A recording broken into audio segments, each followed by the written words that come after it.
Good morning, it's Ian Koniak, and today we're going to talk about how to close large enterprise deals.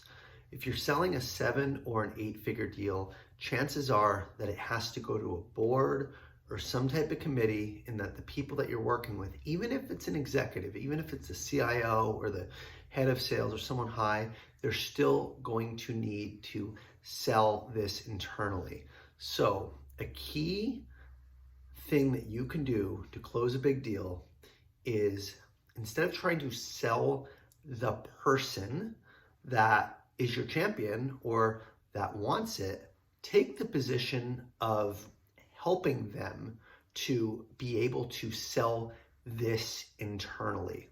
So rather than sitting on the other side of the table with them, sit on the same side of the table and ask them, who do you need to sell this to based on this size deal, based on what's being provided? What has to happen? Do you have to go to your CFO? Do you have to go to a board? What does your process look like?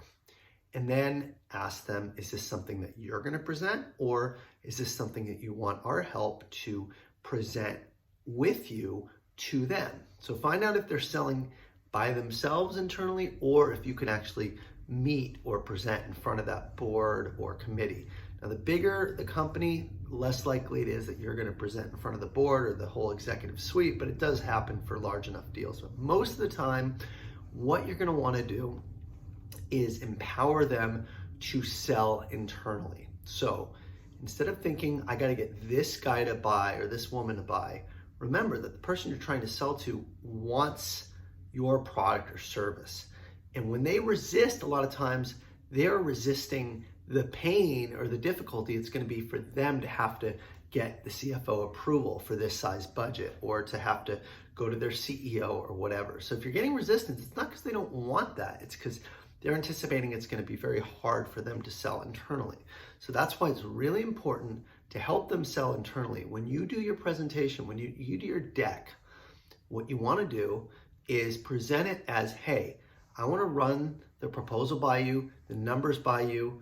I know you have to position this to a lot of people, so I'd love to get your feedback on this first draft, see what needs to be changed, see what you would do differently, or things that I might add or may have missed, and literally position it for them as their work, right? One of my biggest deals that I sold, the night before that I had the big presentation, I actually met with the VP of applications for dinner, and we had our laptop out and we were working on the deck. He said, take that out, put this in. And he told us the executive actually really likes stories and visuals and pictures. So get rid of the text and put some images that are going to tell the story that you can talk to. Less is more. So with his coaching, we actually got the deck ready to present, and we ended up nailing it and getting the deal. Okay? What's really important is you have to empower the person that you're working with to be able to sell this internally. So there's some key things you always want to have in your presentation. The question is, why do we need this? What's our challenge today that we're trying to solve for?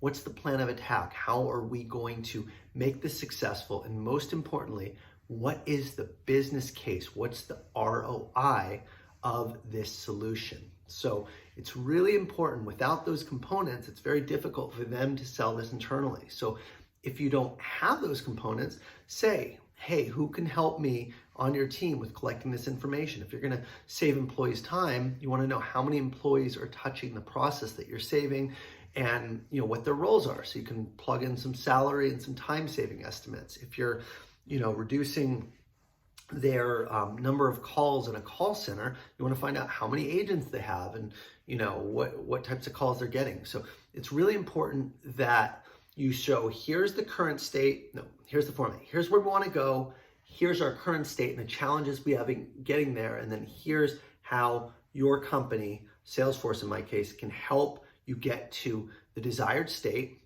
and here's the business impact of going there. This way, when you show a 7 or an 8-figure deal, the executives are focused on the ROI, they're focused on the future state, and they're aware of the pain, but you haven't shown them, or they haven't come up with a plan to address the pain on their own. And a lot of times you're solving things that have been in place forever. So Really important to show them the plan to get there, show them how you're going to help and how you can fill in the gaps between their future state and their current state.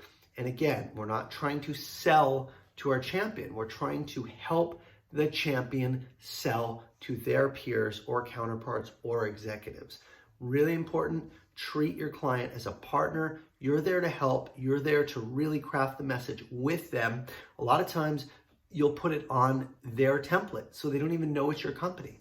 I've had that happen many times where they'll take the nuggets out of my presentation and they'll put it in their template or their deck, right? That's ideal, is if you can actually work with them on their own deck, inserting your content into there. Hope this is helpful. Remember, we're not us versus them, it's them and us versus their CFO or whoever they have to sell to.